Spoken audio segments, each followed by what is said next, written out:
Good evening and welcome to the Psychic Coffee Shop. I'm Aeson and of course I'm sitting down with Techy Joe. And tonight's Mountain Bears, where we get gayish, you're already there, bearish, we've been there, stronger coffee. So All let's right. dive in. All right. So NASA has been on high alert as two massive asteroids, 2024 SD3 and 2024 SR4, are set to pass by Earth on October 3rd. The asteroids are being tracked by NASA's Jet Propulsion Laboratory, JPL. So let's see. So SD3 is 68 feet in width. And it will make a close flyby Earth at a distance of 1,490,000 kilometers. Yep. So yeah.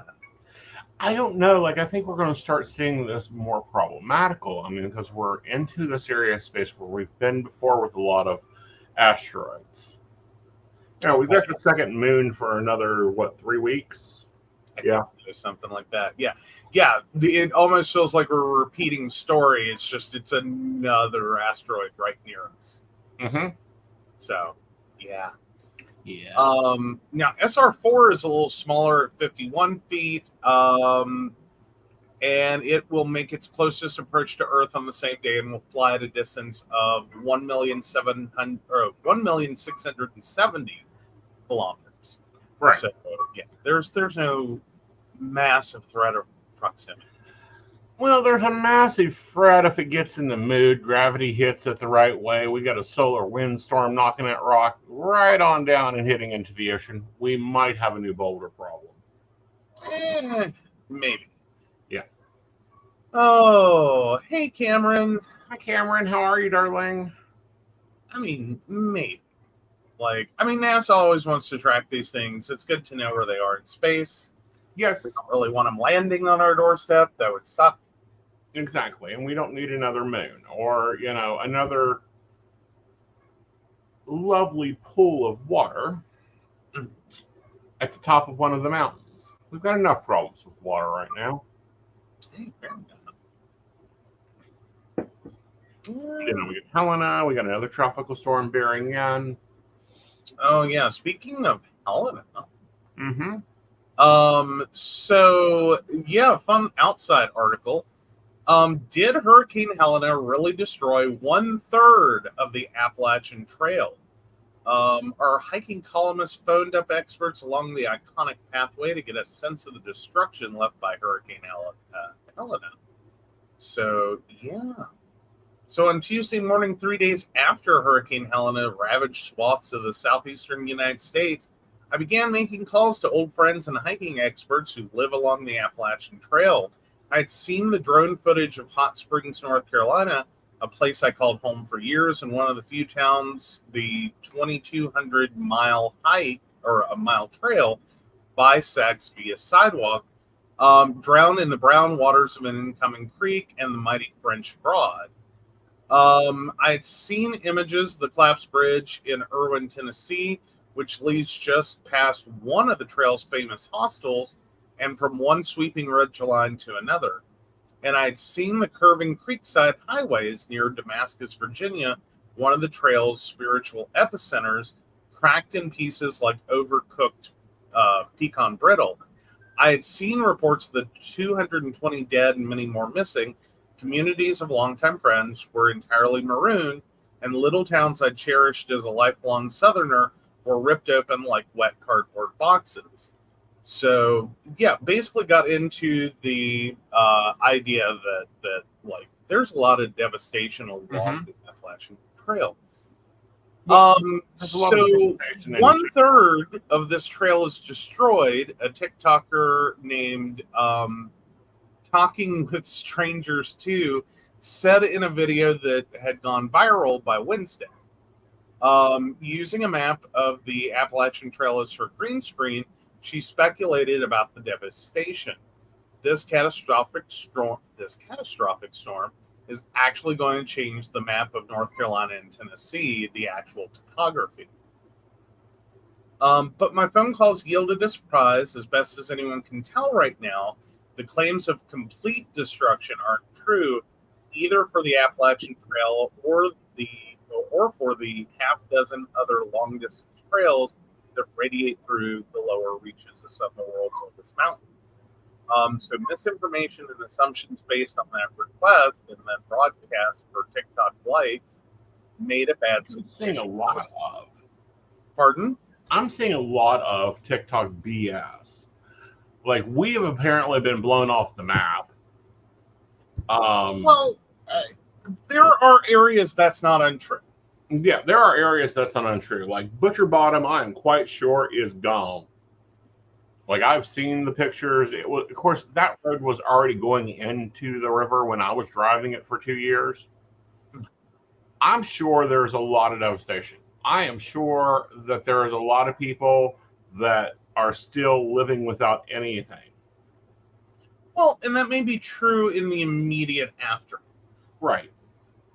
Like, and it's, there's a reality that, like, when you start talking about trail systems, there's an understanding that these are living, breathing mountains. Right. Shit happens. Yeah. And I don't mean to downplay the devastation to the communities experiencing it. Okay. Right. That devastation is what it is. Right. The realities, though, for the mountain and the trail system is that can all recover. Right. And some of this is to be expected. It's a constantly changing environment. Right. You know, you're going to have, you know, rock slides, landslides, tree falls, massive fires, you name it. Right. This has all occurred before. Would potentially parts of the trail become inaccessible or impassable? Yeah. Yeah. Until it's rebuilt or it's rerouted, which and that's not trails by nature. Right. And it's not going to be our biggest priority. No. Our biggest priority right now is getting the people off the mountains, out of the valleys, out of the hollers. Yeah. Okay. Help them dry off, clean up, get their personal lives back in some semblance of order. Right. And then we can start talking trails. Right. And then we can start talking Airbnbs, which there's a woman who has made a full TikTok series on demanding her refund for her vacation that has, like, sent me into outer space. And then we have the other side of this, which is freaking ridiculous, and it's agencies that I'm sure they're being good, but it's like, get a grip. You know, like one of the largest shelters in Northern Carolina that's housing people that don't have homes anymore. Oh, thanks, Cameron. We're glad you could catch us live. Yeah. Oh yeah, and Brenda saw that one. Yeah. So yeah. Well, it should be posted. This is a quote. It should be posted that on 4 miles of this 2,200-mile trail, there's a lot of devastation. It's 4 miles of flood devastation like I've never seen before. Warren Doyle, a longtime Appalachian Trail expert, and the person who's hiked the Appalachian Trail more than anyone else ever, told me Wednesday afternoon. Doyle's estimation takes in the stretches that pass through the towns hit the hardest along the trail, but that doesn't mean you close the whole trail down, he said. The same seems to hold for the 286-mile Benton-McKay Trail, which takes an alternate path through the Appalachians. Nothing out of the ordinary, branches, limbs, and a few blowdowns. The president of the Trails Association, Bob Caldridge, told me late Wednesday of the trail's southern half. He hopes to get eyes on the rest of it within 2 weeks. And again, even the experts, even the people who have responsibility for this are like, it's a priority. Right. Not our biggest one at the moment, nor do we think it's destroy. Exactly. Like that's an extreme, like, yeah, there's going to be trees down. There's going to be some flood damage. There's going to be some mud. Right. There's going to be some rocks. Now's probably not a good time to go hike it alone. Just if you needed that information. Go hiking on the Appalachian Trail alone. That's one of the reasons I never done, because I couldn't find someone to go do it. Generally no. Yeah. But, you know, we have a lot of like things like this going on, and then we have stuff that makes no sense to me. You have Okay. the largest shelter in Northern Carolina.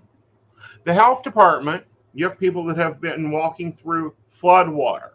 For those that don't know what flood water is, you go get a bucket, you throw a lot of sewage waste in it, you throw a lot of trash in it, and you stir it up, and you throw in some mud and sticks. Oh, it's even worse than that. Yeah. It's even worse, and especially in North Carolina, and especially one of the communities that was hit, I can tell you for sure. There's stormwater runoff. Mm-hmm. Then you have all of your existing wastewater treatment that may have overexceeded, like your sewage treatment facilities. Then you have the sewage that has flooded out. Then you have all of the industrial chemicals, as well as industrial runoff, as well as whatever buildings this got into and whatever it wiped off of it. Right.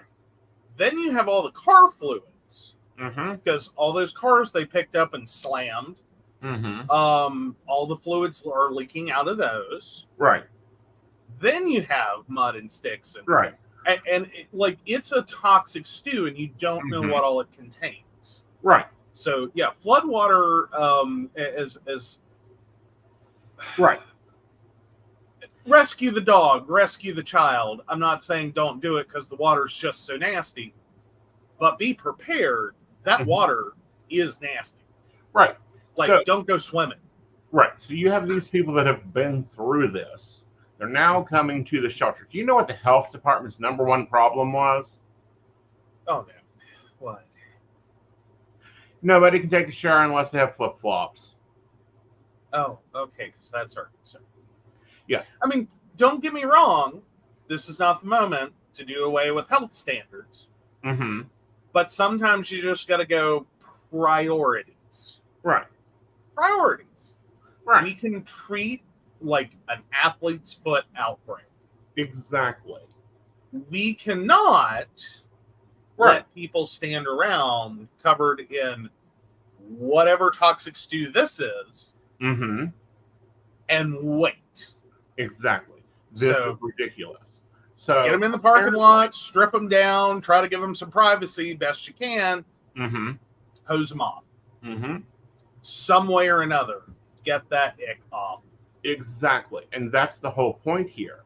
And then, bringing up the Cajun Navy and, I don't know, maybe some biker gangs and, I don't know, maybe some other organizations that aren't official, they're having to run almost around FEMA.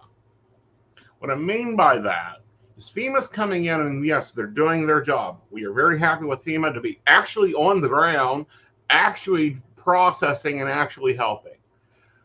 But people are donating.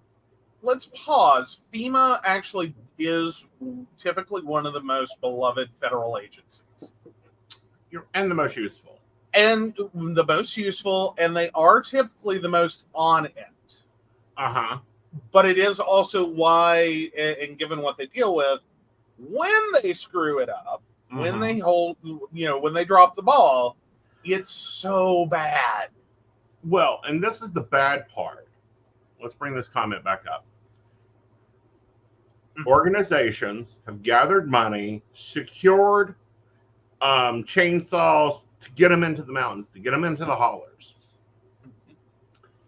The other organizations that are the people that will actually use them are having to circumvent FEMA because FEMA wants to confiscate them. Okay. Because they need them to fill their supply.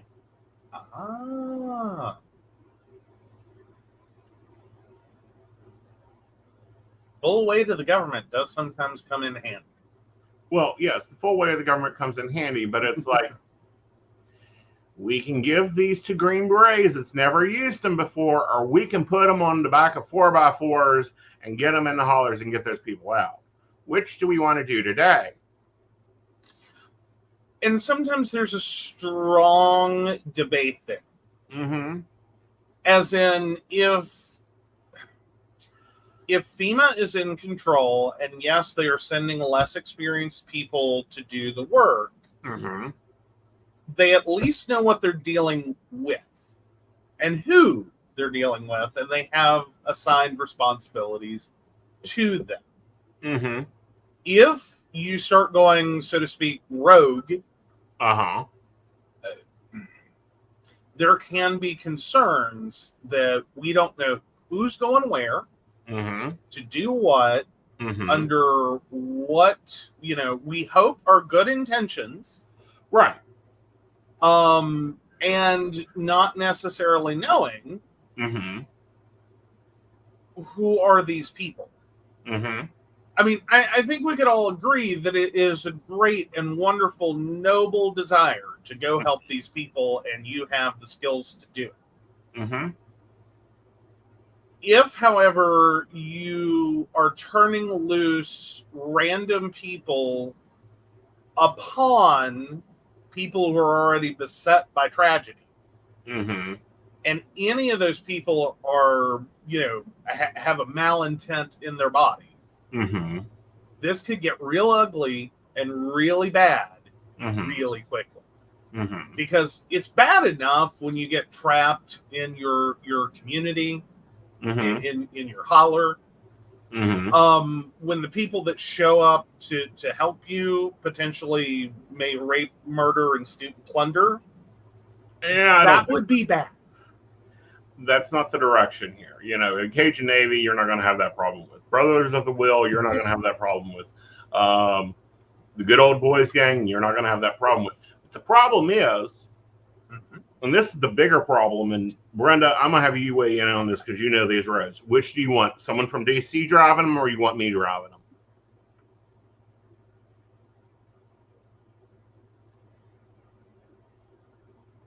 I mean, it is a very difficult landscape for newbies. Yes. Like, West Virginia roads are one of the wildest places to turn loose new drivers. Mm-hmm. And it is a legitimate concern, unlike most other places in the world, Mm-hmm. when we license motorists, Mm-hmm. is these are not beginner roads. Like, No. you can drive around your small town community all day long. Mm-hmm.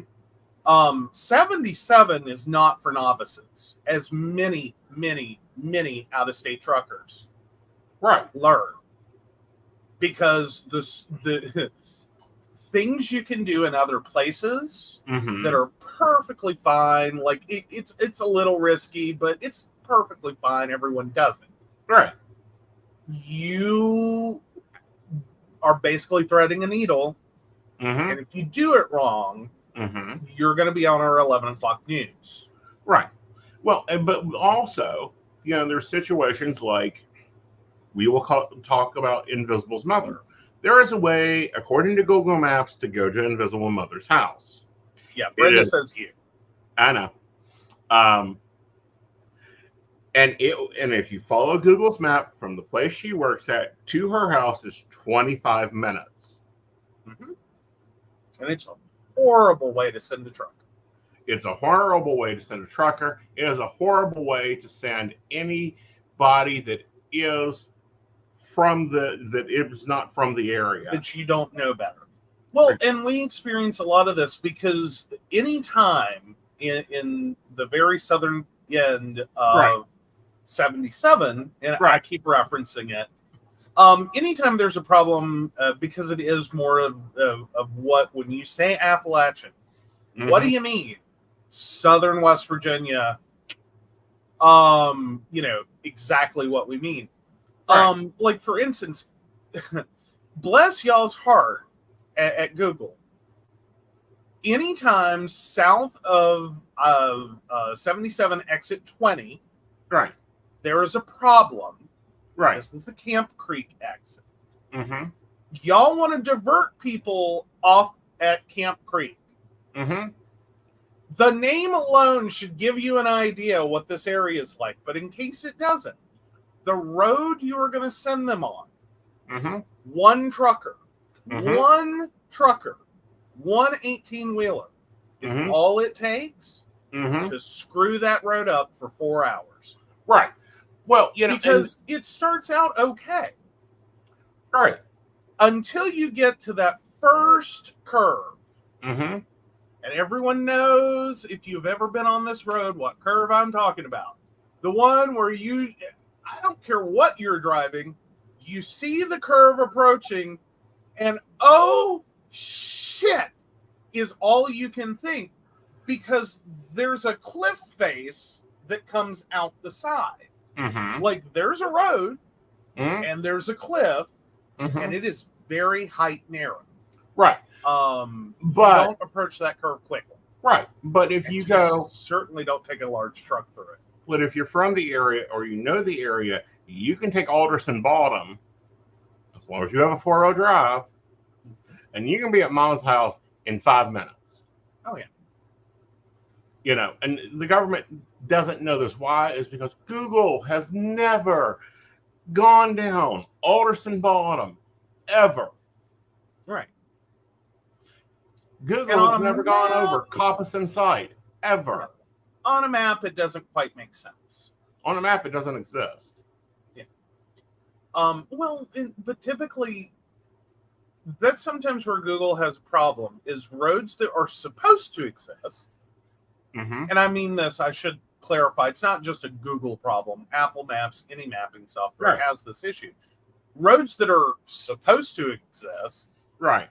Roads that once existed, and roads that aren't clearly existing. Right. Oh, yeah. So Brenda says, I'm riding with Aeson and praying to the ancient ones. Yes. Yeah. Definitely. It's like, you keep referring to 77. I'm like, if 77 goes up, that ain't no big deal. We got 19, 119, 20. If we've got to go down to it, we can go down to Bolt 3. But if we're going Bolt 3 down to Southern West Virginia, make me a pot of coffee, turn on me some music, and shut the fuck up. Because you're going to see me hit 4-wheel. No, I'm a big fan of 3. I know you are. Like, that was my reroute for the longest time, was I would just go to Beckley and hit 3. Right. And it's, now, again, there's some pre-existing knowledge you need for that road. The first one is, you really don't want to be taking this in the middle of winter. Right. You really don't want to take that road. Right. Because if it's the least bit like inclement weather, icy bad, it's a death trap. Like you might as well just go to the top of the mountain, grab a bobsled, and scream your way to the bottom. Right. It would be safer. Right. Than trying to operate a vehicle on. Right. But especially trying to come up. That's true. But the old Princeton Highway that is not maintained is a type of roads that these guys are going into. Yeah. Because they know them. They can get in them and get out. And the government's is trying to not stop them, but take the supplies needed for them to actually go in there and get these people out within the week, instead of, we might be able to get to them in a month. Right. No, I understand I understand. I know that it's one of those tense situations. Right. Where you do have a government agency that's like, let's be careful here, who may not fully comprehend, like, you don't know the back of beyond you're going to. Right. This is not a beginner road. Like, I can play both sides here. Like, this isn't a beginner road. Right. This isn't a road that's clearly marked on a map. This is not an environment where you want to learn how your 4-wheel drive works. Right. Like, if you don't already know some things and have some skills, and especially in current conditions, right, you did. Right. You did. Right. You ain't saving nobody. Right. Like, and AAA doesn't go there. Oh, AAA doesn't even. Okay. Story time. Story time. Okay, we have a problem with our AAA. The problem with our AAA is they think that we live in somewhere Princeton. Well, let's back up just a hair. This isn't actually AAA, so I don't want to disparage AAA. Right. would it most likely be some of the same drivers that AAA would contract out to? Probably. Mm-hmm. We have towing through our insurance. Our insurance agent is in Princeton. Mm-hmm. So they're used to most of the calls they get are local. Yeah. So they tend to look locally Mm-hmm. for tow truck drivers. We live an hour and a half north. Right. So this already starts to become comical. But then we get into the situation you were in, which, take it away. So I decided to take a lovely hike with the dogs. Me, the dogs, the car, the invisible. There's going to be an anchor point. That's great. We go down, we hike, have a lovely hike. I'm gone 3 hours, come back. He's sitting in the car. La la la la la. Yeah. Elmo's World. Uh-huh.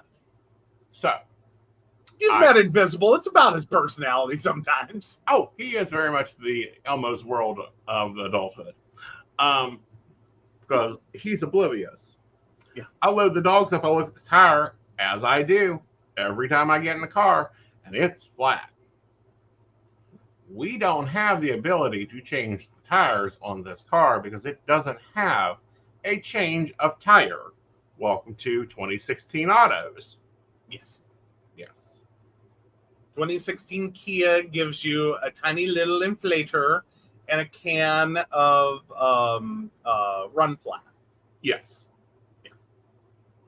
That's it. That's it. Cute.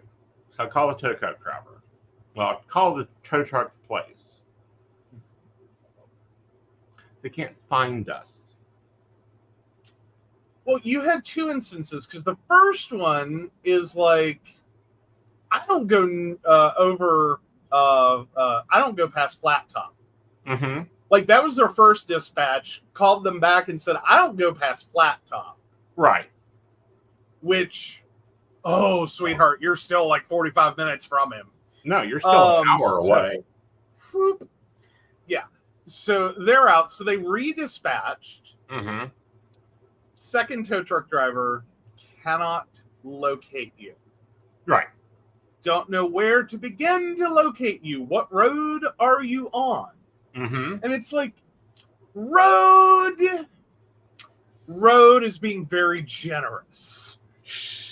It's a very generous set of assumptions you have there about what a road might be. Mm-hmm. He is not exactly on a road per se. It is a road. It counts as a road in West Virginia. It's quite a nice, well-maintained road in West Virginia. Uh-huh. For where you're at. Yes. But the how do you get there from here is a bit complicated. Well, it is, but it isn't. You take, Red Star, go down Red Star, turn right at Buckers, drive into the campground. And he's like, huh? I'm like, oh, God, I got a foreigner. Literally someone who's never been there is all that is. Because it's one of those places, it's not really that hard to get to, but if you've never done it before, it's daunting. This sounds like the setup to a horror movie. Mm-hmm. Yeah. Like, drive, just keep driving. Like there's a couple 1-lane bridges. Don't worry about that. Just keep going. Just keep going. Mm-hmm. Turn left at, drive off the road. It'll continue onto a gravel road, follow the gravel road to the end. Yeah, turn off onto the gravel, what looks like easement that actually turns out to be a road. You're going to kind of feel a little Thelma and Louise as you do it, but we promise there's an actual road there. Yeah. Like, no, because the first time I went, I was like, that's how you die. Like, that's not a road. That's not a road. Yeah, you were that looks like how you die.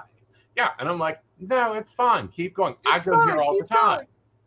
You know, you don't drive off the road above 15 because you will take air. But anyhow.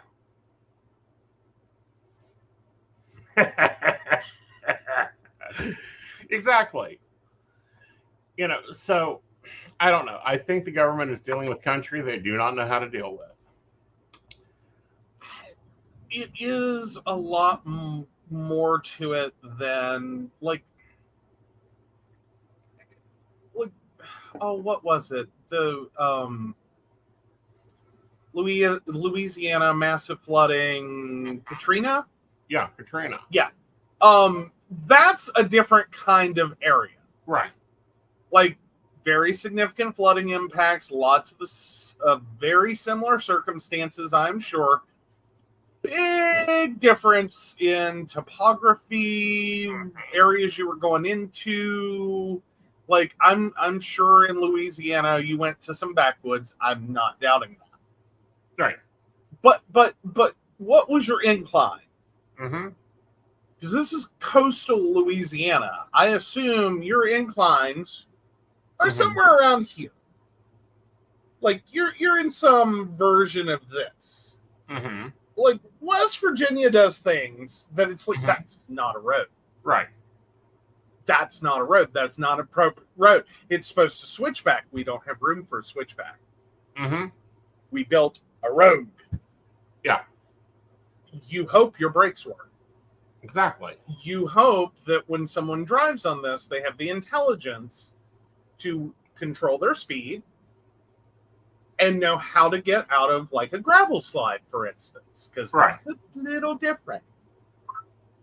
Do that wrong, you die. Mm-hmm. Like your anti-lock brake system / rollover control /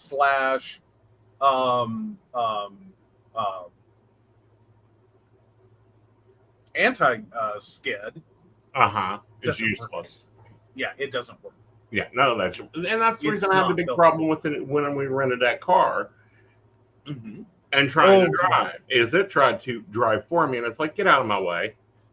More so, it decided that you were trying to kill yourself and stop you. Mm-hmm. The road isn't there. Right. That's not a road. Yeah, it is. I don't have and you're going too fast for this driveway that may exist. I'm not sure. Right. It is fundamentally how the car kept reacting, and it's like, oh, we're just on the way to one of my clients. Right. This is an hour from my house. The car is continuously trying to emergency brake for him. Mm-hmm. And meanwhile, I'm sitting in the passenger seat going, I know it's been a while since he's done any distance driving. I think he done forgot how to drive. And I am like, give me a break. But there's a way to your client's house that you don't even know. Oh, no, there's several that I've been through. Yeah, but there's one that I know you haven't went. Probably haven't. Yeah, you haven't went down New River Gorge, across Lansing, and then up. Oh, God. You lost me. Yeah. No. That car wore through a total fit. Okay.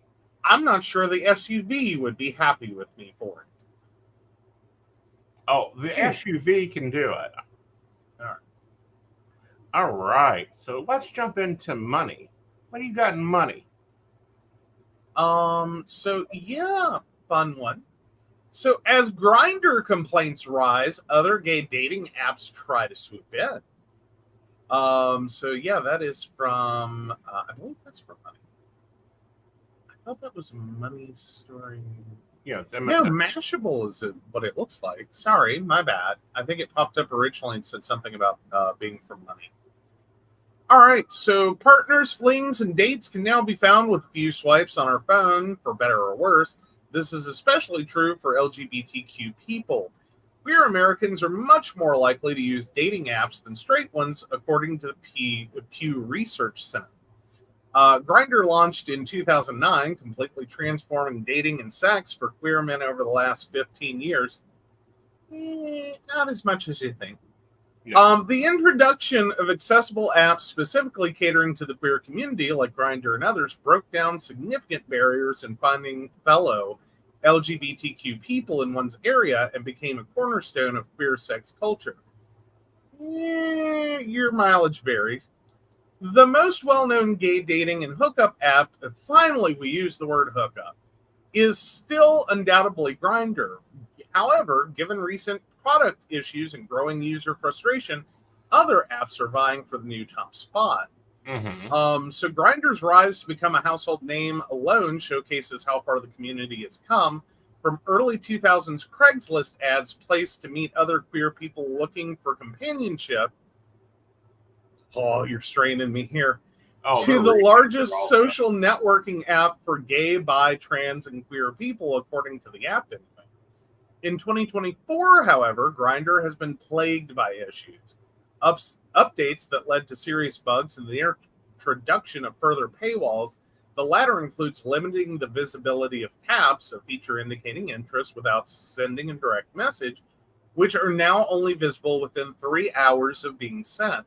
Also, the Explore feature, allowing you to bypass the usual location-based method of seeing other users, unlocks only one profile outside of a user's grid a day, whereas it used to unlock 3. These can only be circumnavigated by purchasing a subscription. Yeah, it's just going to get worse. Okay, so, funny story. I don't know what baby wrote this or non. Like this wasn't written by us. So David Roskin, I don't know what you've been doing for the last 24 years. Maybe it was turning 24. But Grindr did not invent like the hookup. No, it really didn't. It changed it. I will grant you, it changed it. It did kind of create some uniformity, and it filled a niche, right, where smartphones are concerned. Right. But I hate to inform you. Before there was Grindr, there was there was gay.com. Craigslist, good reference. That was a great site for a while. But then you get into the whole, like, if you want to talk about location hookup, we've been able to do that forever. Yeah. Like there's a whole cruising concept you've missed out on. Right. Like the gays are okay. They've been okay forever. Ever. Like even in our local small communities, we had areas that were known for that kind of thing. Not to mention the earlier part of the 19th century and prior, we literally had quote unquote gay meccas. Mm-hmm. DC, Miami, like.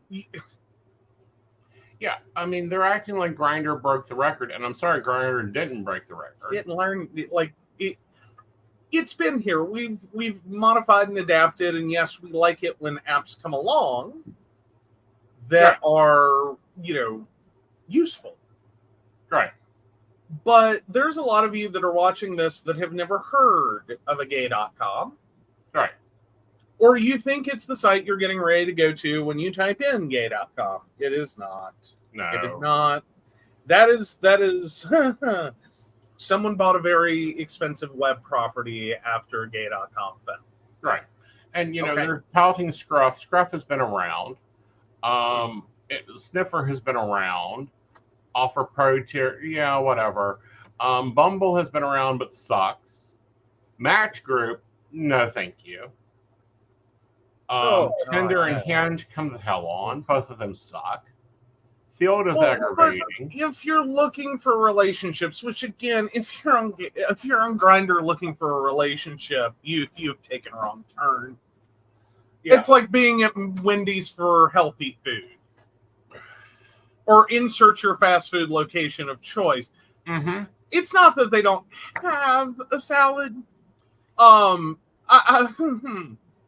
your definition of healthy is being strained horribly. Right. And this article stretches this bullshit. And I think that this is more so trying to, and I almost want to look and see if it's paid for. Like, was it paid for by Match Group? Oh, as a hit piece? Yeah. No, it hasn't been. Oh, the column reflects the opinion of the author is the only postscript they really added, as well as dating app users choose to go by their first names only for privacy reasons, as a reference somewhere in the article. Right. So that's our two. Right. I call this article bullshit. Like, stop misleading the community. Stop trying to push the heteronormative. Well, more to the point, like, yeah, Grindr's under fire for crap they're pulling. Right. Like, and the gay community is not going to collapse because Grindr falls. Exactly. But we've seen it from the rest of them. I mean, gay.com done the same thing. Yeah. Barefrolling done the same thing. The sky's falling. The sky's falling. Right. Well, they've all introduced these paywalls, and it's like, dude, I'm not paying for it from you or to anybody else. Well, but gay.com did remain functional till just about the end. Like, you didn't have to pay. Paying was nice. You didn't have to. Right. But no, and then there was a massive sky is falling when Craigslist floundered. Because it was unfortunately, I don't know the right words to use there. Basically being used for sex trafficking. Well, and so their whole connection section went haywire. Well, no, it moved sections. For those that don't know, it's now under misconnections. You know, people are always looking for plumbers and carpenters. Well, yeah. Yeah. Well, I mean, that was, and it's still there. Like, Craigslist is still there. It's still, like, has a function. But they ripped out all the personals. Right. And quote-unquote connection section. Misconnections was the one being the most abused in the beginning. And it started reading weird. Right. Like, it was already a weird section, like, and that's even in newspapers, okay? Like, some of y'all don't know, newspapers used to have all these things that are on Craigslist in the newspaper. It was personals and adverts, and, like, you could do, like, relationships, like, the whole thing. There, it was there. Right. So, and that's what it was modeled off of. But, like, then it started filtering over into the personal side from misconnections, which misconnections, again, kind of a creepy place to begin with. Right.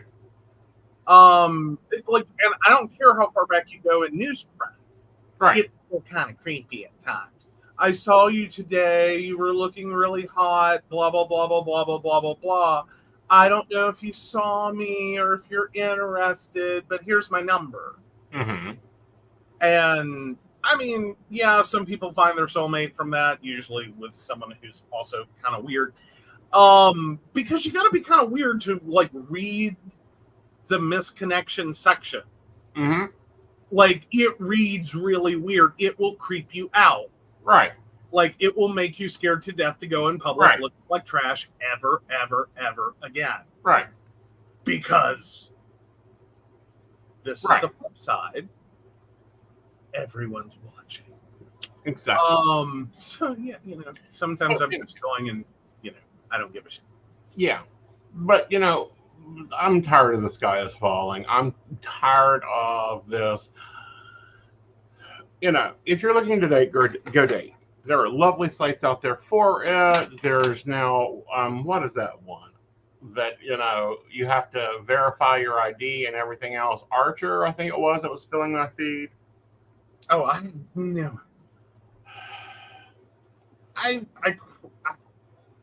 is it just me, or am I becoming one of the apt out people?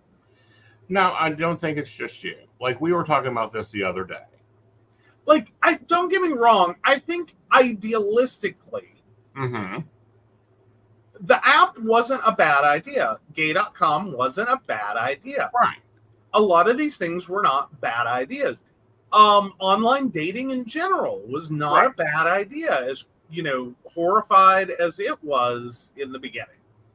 Yeah, it was villainized and demonized, and like, oh my God, you people are crazy. Right. But at some point, it really starts to feel like you're browsing an online catalog on Amazon that never ends. Right. And so the way we start to choose people or look at people is like we're trying to buy product. Right. And it's kind of like, is shipping and handling included? Is this really what it's going to look like? Or is this going to be one of those wish.com things? Right. Like, there's that. People don't work that way. Right. It really doesn't. It does not work. Right. Like, it can if you go in with the right attitude, but if you get jaded on it, all you're doing is scrolling and sitting alone. Right. And continuing to settle in. And you can really start to become a really judgmental prick. Well, thank you. No, I mean when you're just endlessly scrolling the app. Right. Like you start to get really super judgmental about people that you don't know. Right. Like it can become a wild conversation sometimes. Well, and it can be, and it continues to be. But I have noticed the one group that seems to still be okay really are older gays. Like they kind of still treat it like a augmentation of everything they knew before. Right. Like it's just one more piece. Exactly. They treat it almost like Facebook. A little bit. Yeah. Now, this is a story that hit the news feed, and I'm like, okay, this is a lot. Okay, we all know Kim Kardashian went and took the bar in California. Hell, I'm thinking about going and taking the bar in California because I could then become Esquire also. Okay. But this is like the second or third within this past month of docu-series that have come out. Now Kim Kardashian is sharing her opinion on Eric and Lionel Mendez. Do you remember them, honey? Yeah, the Eric and Lionel Menendez trial? Yeah. I don't know how you couldn't. Like, if you were alive, because wasn't that one of the biggest moments after OJ? Yeah. That was, it really created court TV. Right. Like, we were there. Right. For every minute. Yeah. Because again, and I guess we have to point this out, we've gotten really accustomed to the idea that like most major trials are televised.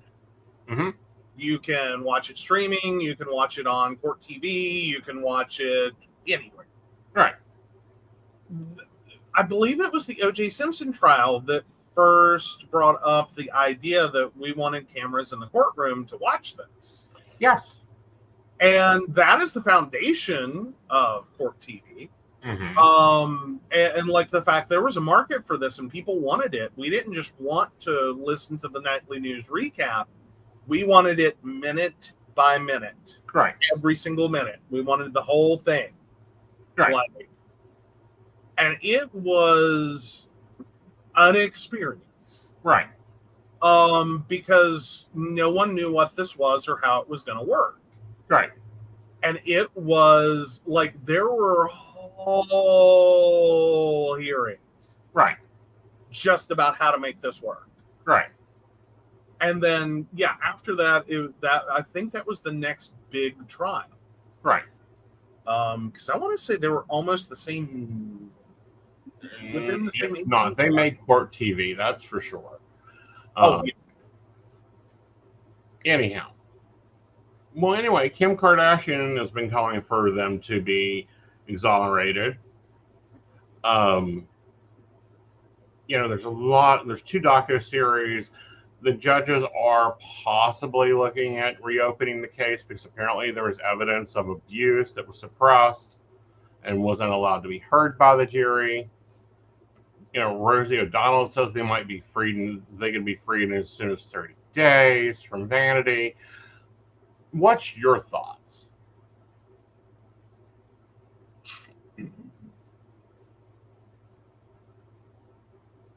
I have to go all the way back to the beginning. Mm-hmm. Which for me it was never a trial that sat well. Mm-hmm. It just seems like all of it was so weird. Right. Like, I mean, like, yeah, okay, because Dad got really into this, as did, like, everyone at the time. Right. But, and I know I keep referencing it, but, like, with the OJ trial, right, we kind of all sat there knowing he fucking did it. Right. Like, I don't think anyone was convinced that he didn't do it. Right. They just weren't fully convinced that the evidence supported, right, beyond a reasonable doubt, right, that he 100% did it. Mm-hmm. But then we move over to like the Menendez trial, and it was just weird. Mm-hmm.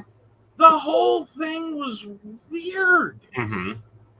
Like nothing made any real sense. Right. And it just kind of, it's not really that we were all confident they didn't do it. Mm-hmm. But we were really struggling with how all of this pieced together. Right. Now, granted, this is early days. Mm-hmm. You know what I mean? Like, but even in our like lack of knowledge, awareness, whatever, skill, ability, right. Like we're not long-term watchers. Like the most we had was Judge Wapner. Hey, he was good. Yeah, I know, but 15-minute trials kind of make things, quick and easy. Like days of trial. This is a little harder. I'll tell you who. Let me open my YouTube. I have to tell you who, because you brought up and I've been watching a Texas judge, and I've timed her. I think that she can literally end a trial in 20 minutes. Oh, Judge Boyd out of Judge Boyd. Yeah, she flies through that case in less than 8. Okay, but let's talk about back then. Yeah, okay, this is what we knew. This is everything we knew of the criminal justice system. We had cops. Mm-hmm. We had unsolved mysteries. Mm-hmm. We had Judge Wapner. Mm-hmm. We had night court. Right. If you want to count it. Right. LA law. Mm-hmm. Which was total mess. Right. At least in terms of like legal, like it was really like funny and like, intriguing, but it was so unfactual. Right. Then we had Matlock. Right. Some of us still remember like old reruns of Perry Mason. Mm-hmm. And we had like, Nancy Grace. Everything we knew. Well, Nancy Grace. Nancy Grace. She, I thought, only came to prominence right at that moment. Like I will not detract from her. Like she was right there with Court TV, building it all together.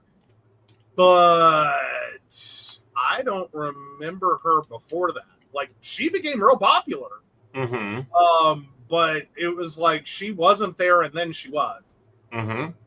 It was like, but still, that's all we were going on. She launched right around the same time. Uh-huh. Mm-hmm. That's what I'm saying. If you're talking about like prior to like Simpson and Menendez, the big trials that made Court TV, we had nothing. Mm-hmm. Like the closest we got to like really feeling confident we knew something about the law was probably Judge Wapner. Mm-hmm. Like, right.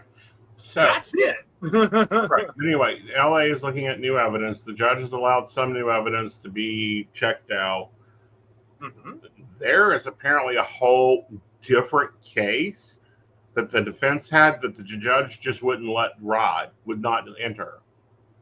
Talk of SA, talk of other things that occurred, because it made no sense why these boys suddenly went crazy. So I think that we will probably see another Menendez retrial.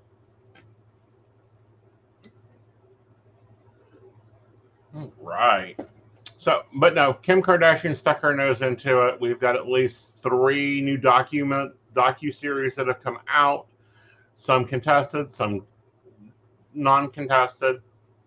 Oh yeah, and then there's that whole Ryan Murphy, Menendez brothers thing. Right. Which that, mm-hmm. From everything I've read, if you want to watch it for entertainment, right, go enjoy. Right. If you want it for any like factual basis, run for the hills, run. Right. That is not what Ryan Murphy did. He got the full Ryan Murphy, let's make it gay treatment. Right. And that's something he's been doing, and I'm getting annoyed with it. There's a certain part of me that thinks he's a genius. Well, there's a certain part of me that's like, dude, knock it the hell off. Okay, because he didn't Dahmer, which there's a whole, like, yes, gay, please gay it up. Like, I'm tired of it whitewashing that history, because that is half the reason Dahmer got away with it was because he was eating men. Right. Well, and a certain kind of man. Exactly. But no, well, and that's not even the whole problem. Is a lot of what Ryan Murphy does sexualizes, and it's like there is like that is a creative direction you went, not inherently the story that was there. Right. And then you basically made a multi-part, multiple hour like sex tape. Basically. Right. That's the Ryan Murphy treatment. Now, right. I will say though, the reason I think he's a genius though, he seems to know how to ride this razor edge and really pissing people off. Right. But we're fucking watching. Right. You know what I mean? Like, you can guarantee, like, the 2 Ryan Murphy things you can guarantee. Right. He will piss you off. Right. You will still watch. Right. It's kind of genius. Right. But it's a razor edge, and he rides it. Give the fans that just like the content that he creates what they want. One hand, and just tick people off enough. Right. To talk about me incessantly. Right. So everything I do has instant PR. Ryan Murphy takes a fart. Right. We'll get news coverage. Right. Just saying. Anyhow. I don't know. I think that would be wild. Of course, Murdoch got his, has to hold to his plea deal. His appeal in federal court has been denied. We're still waiting to see what North Carolina does with his other one, his murder case. So that's been interesting. All right. So that leaves us with what? Oh, this one. EU nations must recognize legal gender changes across the bloc. Top court rules. I think this is great. Okay, I'm behind a paywall, so you gotta tell. Okay. All right, so here's the basis of it. The court sided with, and I'm not going to pronounce the name, a transgender male who sued his home country of Romania for refusing to accept gender identity changes he initiated in Britain. And European Union's top court ruled Friday that the member states must recognize legalized gender changes to gender identities processed elsewhere within the EU. In the case with far-reaching implications, gender people across Europe can keep their gender that is documented. This is really big because Romania violated his rights. There's going to be some standings there, but this pushes it across all of EU. Yeah. Well, more importantly, it talks to the foundational part of that and the real struggle that can exist there. Right.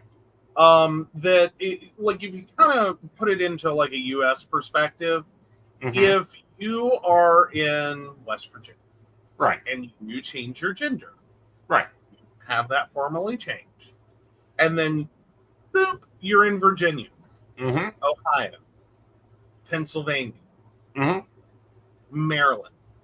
Very quick, easy places to get to from West Virginia.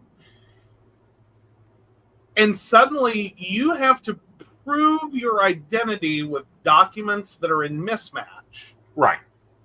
Because your gender doesn't appear the same. Right. Nor your name. And you now have to refight this battle to either change your gender or try to explain all this. Would you leave home? No. Or would you feel confined to the one state in the U.S. that currently recognizes your gender? Right. But then we look at, the EU in itself is supposed to have accepting terms of legalization, meaning they all basically have the same laws. But, obtaining gender reassignment certificates vary widely within the EU.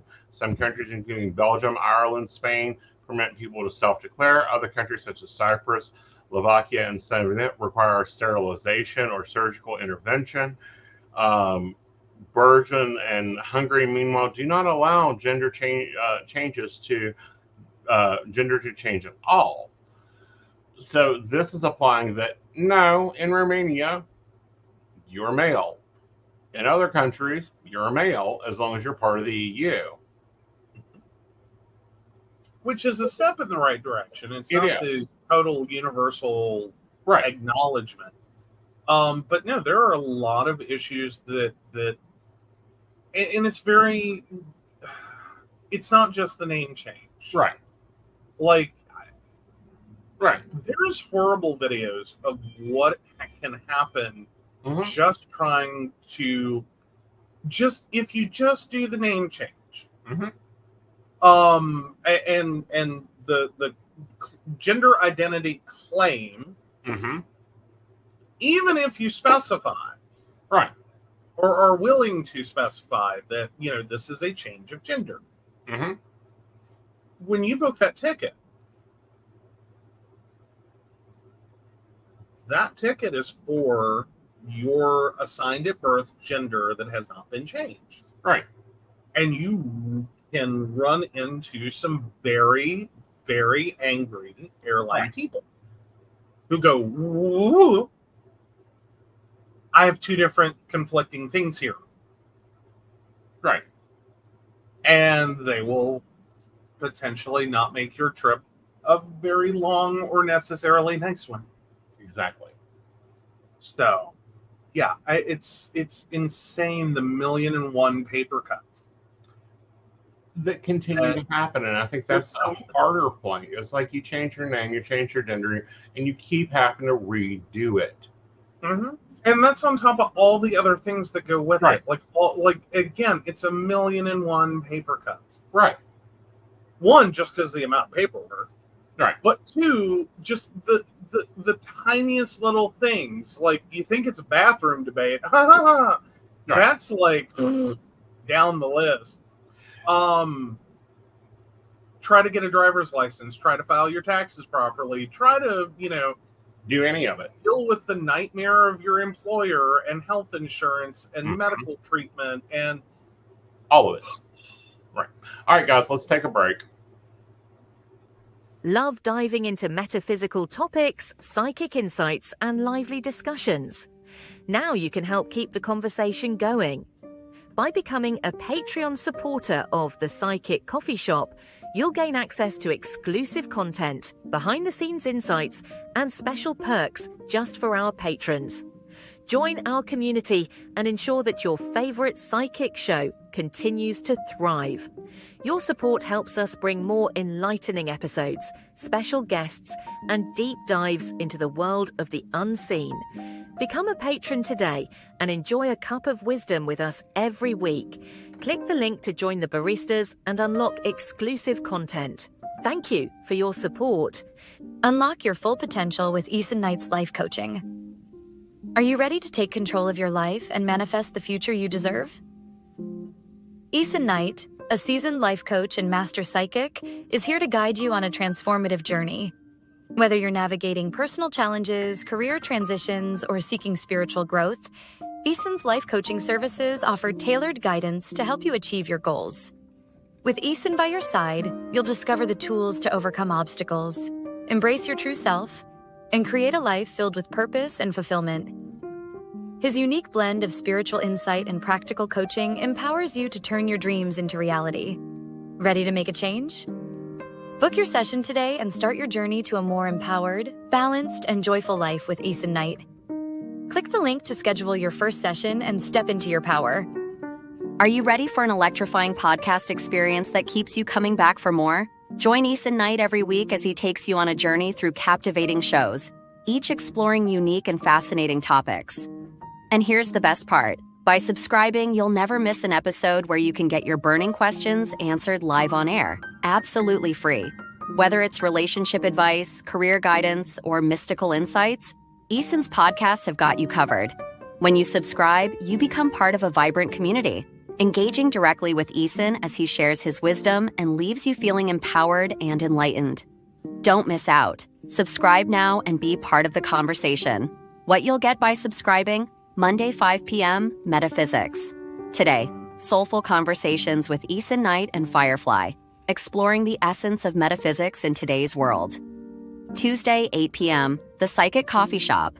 Dive into current events with a psychic twist, featuring special guests and thought-provoking discussions. Friday 9 p.m. The Mountain Bears Podcast. Lively discussions from a gayish, techy-ish, bearish perspective with Aeson and Joe. Sunday 5 p.m., Psychic That Plans. Get a weekly tarot energy overview and time management tips from Aeson Knight. Click here to subscribe now and never miss an episode. By subscribing, you're not just tuning in, you're joining a community of curious minds and ensuring you're always in the loop with Aeson's insightful and interactive shows. Don't wait. Hit that subscribe button and get ready for an amazing podcast journey. Ready for an enchanting journey of self-discovery? Join Lord Aeson Knight in our Wicca courses. Unveil the secrets of Wicca. Explore deity relationships, rituals, and more.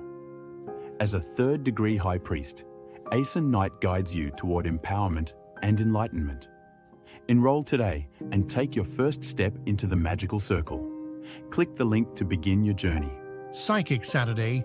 Get 50% off with Aeson Knight every third Saturday of the month. Don't miss out. Book now. Right. Welcome back. All right, honey. So what do you got for an asshole event?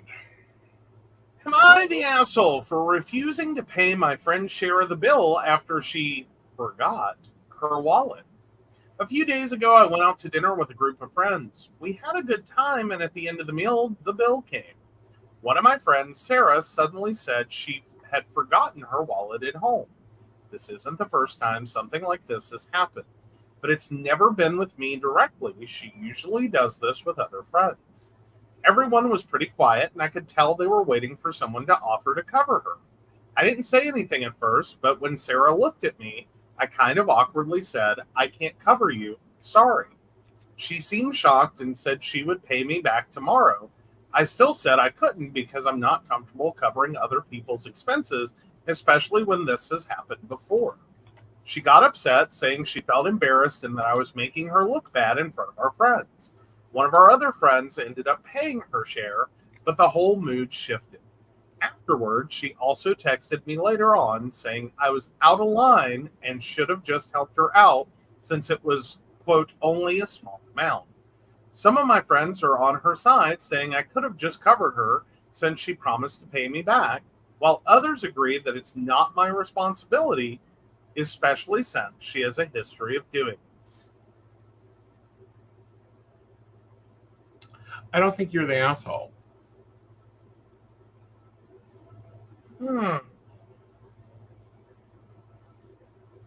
I feel like this is an info one because I could go two minds of it. Right.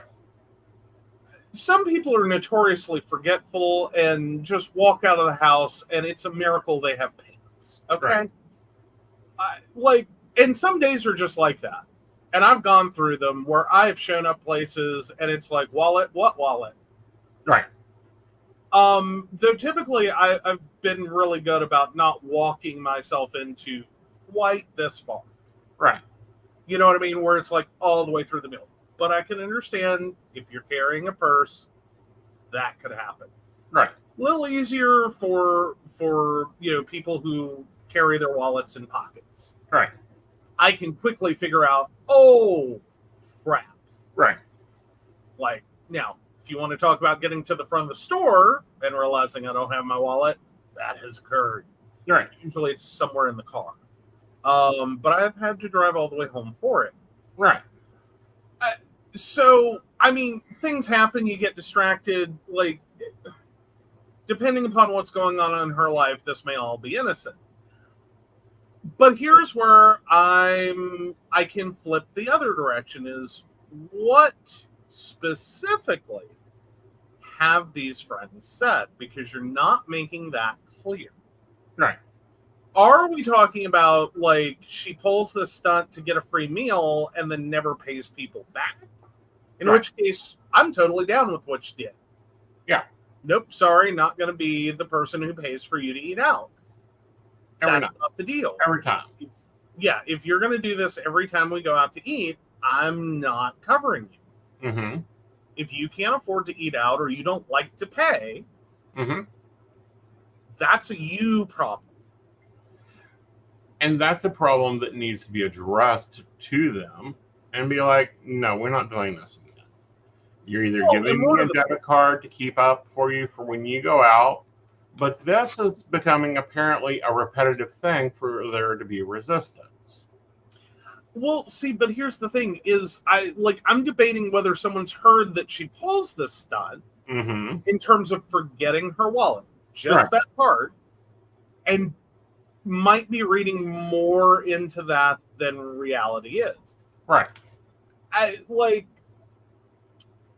And then at that point, I think you have to be very careful about calling yourself friends with someone. Right. I mean, and this is me, in my opinion, and a lot of people don't like my opinion. There are associates, people that commonly connect with each other. They may not be friends, but they're part of the same circle of people. Mm-hmm. And then there are friends.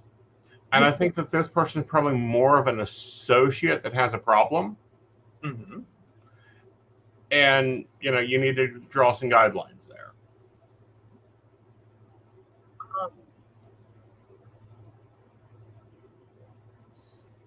I think I'm going to ultimately go it's a dill pickle. Okay. I'm going to go that you're not the asshole. I think maybe you're overclaiming friends. I think maybe you got some things going on there. So Brenda says, first time or only happens a couple of times I'd pay. All the time, maybe they'll let you wash the dishes. Plus, does she actually pay them back? If she does, I would probably pay for her. See, that's kind of where I'm at. Mm-hmm. If your firsthand experience is zero, which is the way this reads, you know she's done it to other people, but it's never happened to you. Right. Okay, then I think for most people I know, I'll spot you $20-30 once. Right. I've always found loaning people money is the quickest way to get rid of people that aren't worth being in your life. Mm-hmm.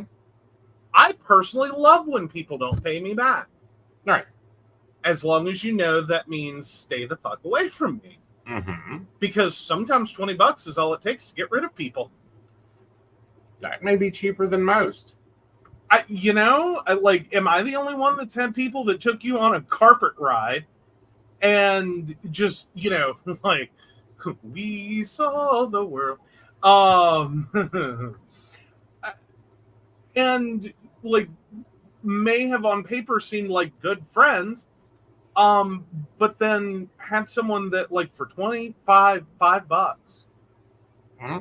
just to borrow a $5 can instantly self-evacuate from your life. Mm-hmm. Because you're not going to pay me back $5. I don't trust you. Mm-hmm. I ain't doing anything else for you or with you. All right. $5 is enough for me to term a friendship. Right there. I'm just saying. Exactly. All right. So the poll is up. You can go ahead and vote on that. And we have a poly advice question. Ooh. So our poly brings us trying to be a good hinge backfire. I, female 44, have been dating Joe, male 44, for about 6 months. Not the same. I'm younger. Yes. And not dating a 44-year-old female. Anyway, so I've been dating Joe, male 44, for about 6 months. Joe is really busy, and I respect that. Most of our dates have been late night hangs arranged last minute when free time opens up. That said, we recently had 2 lovely weekends with lots of time spent together, and the relationship is deepening. My nesting partner expressed that they'd really like to have more notice before dates, if possible. They'd make other plans if they knew I was going to be out. I get it, but it doesn't work well for this other relationship, but I said I would do my best. I started trying to nail down more exact times with Joe, and this unleashed my insecurities. When Joe couldn't come through on what I was asking, I just kept asking. Like, no self-control. It felt bad. I felt bad. Especially, I said as much to Joe that I felt really sad that we couldn't seem to set aside any planned time for the 2 of us. This was all over the course of just a week or so. Joe responded kindly, saying that he misses me, but that he has a lot going on and needs to take care of himself, and that we should talk about it all in person sometime soon. All very reasonable. But I feel crappy. I was feeling very secure in this relationship, and I just feel like I backtracked on my own development, and I'm just awash with insecurity now that this talk will result in him saying he doesn't have time for this relationship. Oh, just sad. Thanks for listening. The solution is you invite them both to a damn Google Calendar, and you tell everyone, this is my Google Calendar. Fill it in as you like. Your color is this color, your color is this color, and be done with it. Honey, if you're going to date polyamorous, you got to get used to the technology. Like, I'm not opposed to what you're saying. Okay. But I think there's a bigger issue at play here. And right. I'm wondering if this isn't just one of those OP's caught in the middle of, like, 2 people with very different lives. Mm-hmm. One of whom made a general statement, mm-hmm. and one of whom really just can't do that right now. Right. And that, like, in the middle is OP trying to do their best, and unfortunately taking what one partner said and putting a lot of emphasis on it with the other, and kind of snowballing a problem. Right. As in, like, if you go back to what OP's nesting partner said, right, they'd really like to have more notice before dates if possible. Right. They'd make other plans if they knew I was going to be out, is what nesting partner said. Right. I can understand that.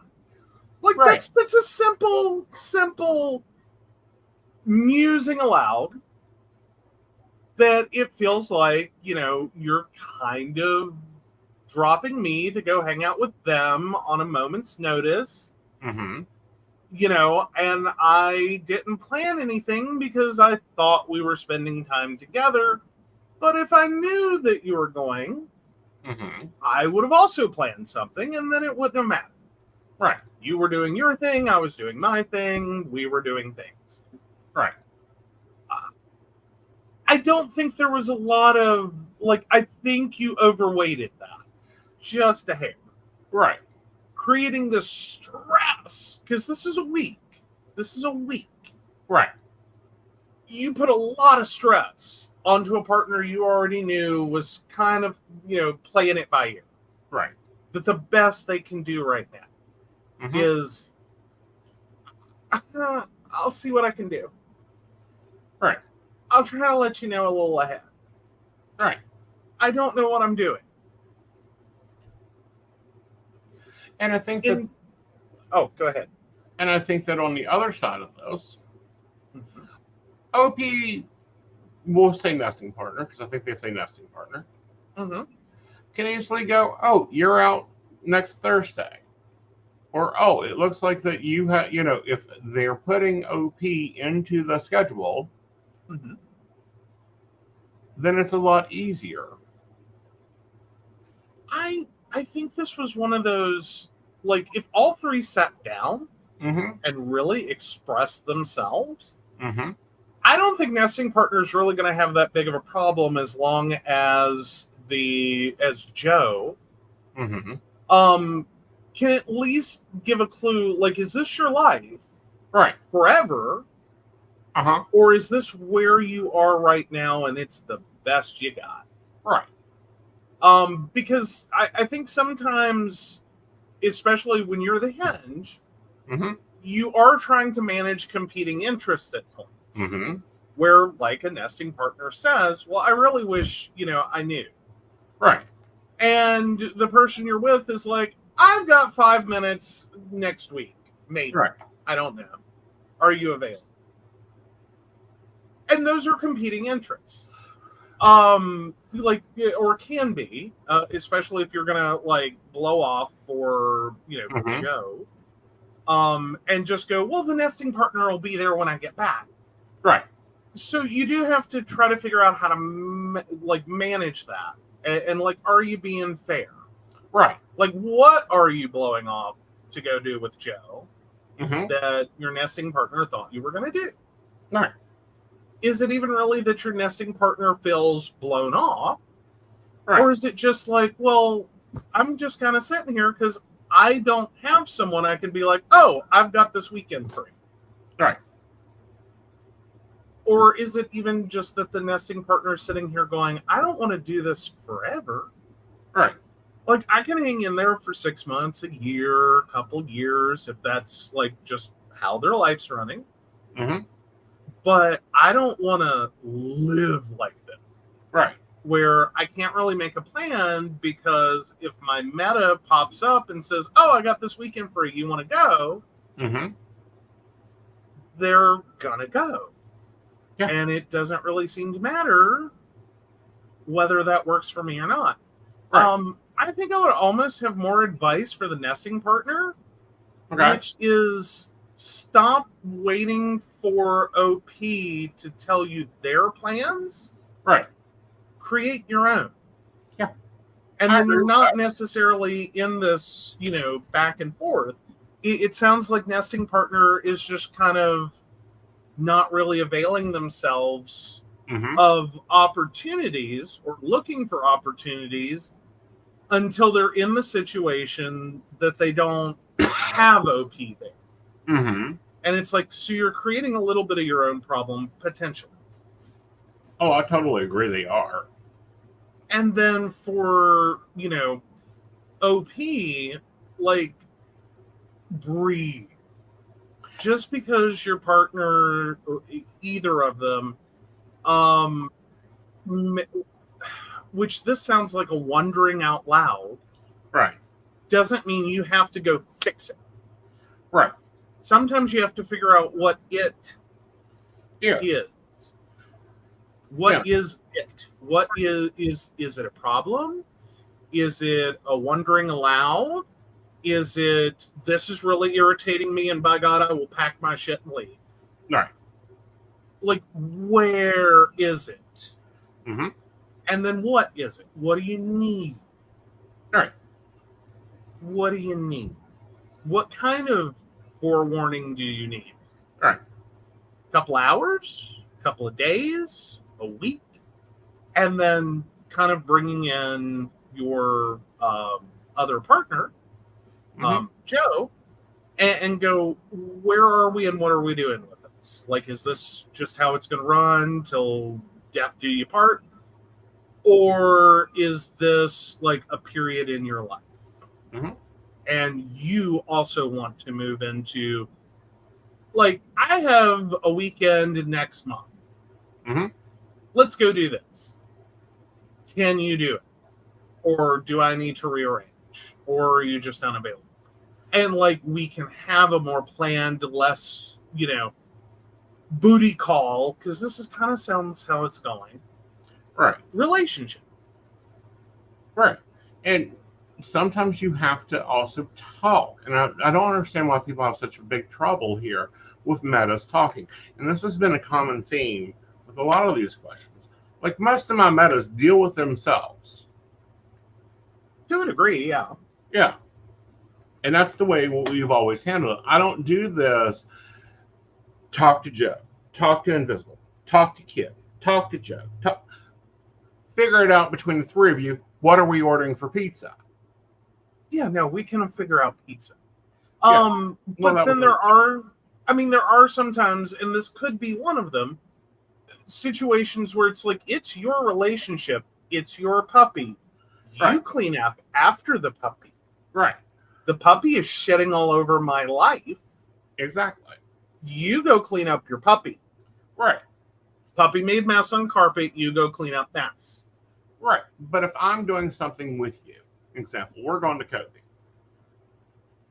on Wednesday. It's in the calendar. Everybody knows where I am on Wednesday and who I'm with on Wednesday. No one's going to message and go, hey, I just got off work early. Do you want to go hang out? Well, but then there's also the realities that, like, we have a standing day. Right. Like, and it's just it's one thing if it's like, you're taking me to Char Grill.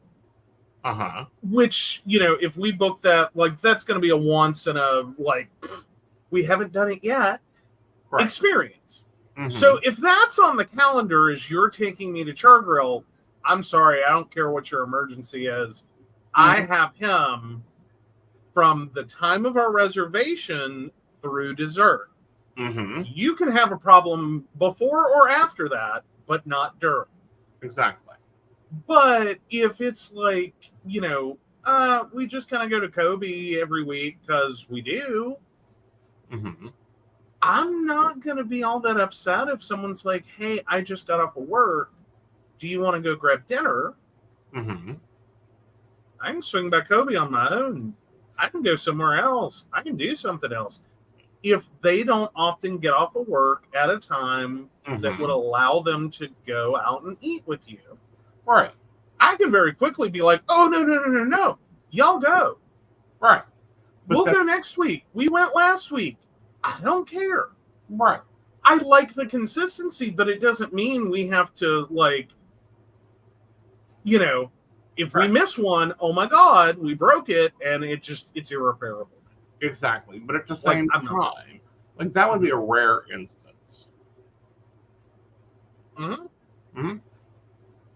Well, but again, and this is the way, I don't know, maybe we have set it up differently than a lot of the other communities. It's like, well, I think some people go and do Kobe together, all 3 or 4 or 5 of us.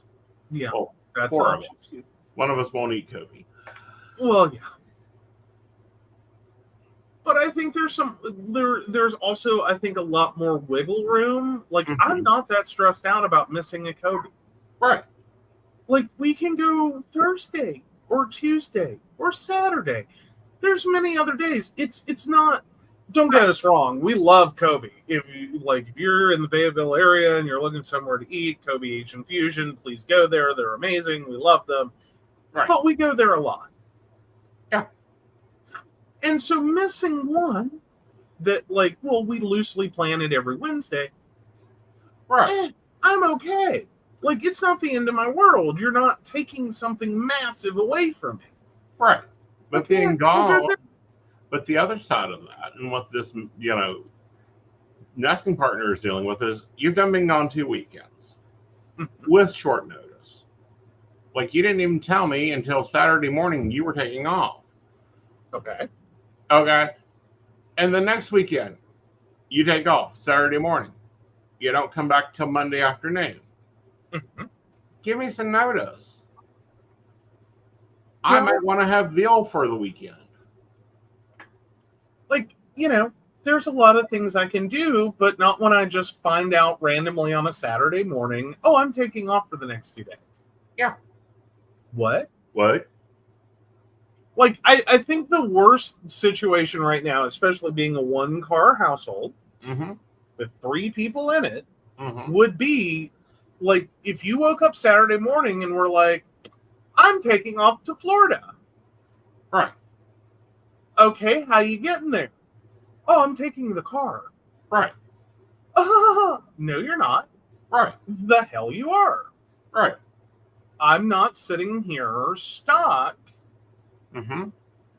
for the entire weekend. Different plan. Find a different plan. Right. So some of this to OP is police your own activity. Camp in, camp out.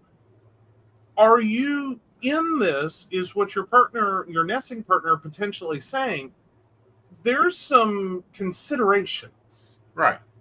You haven't really made that might go beyond what they've actually said. Right. Just saying. Right. All right. So how's our poll? Oh, let's go check our poll. Oop. Oh.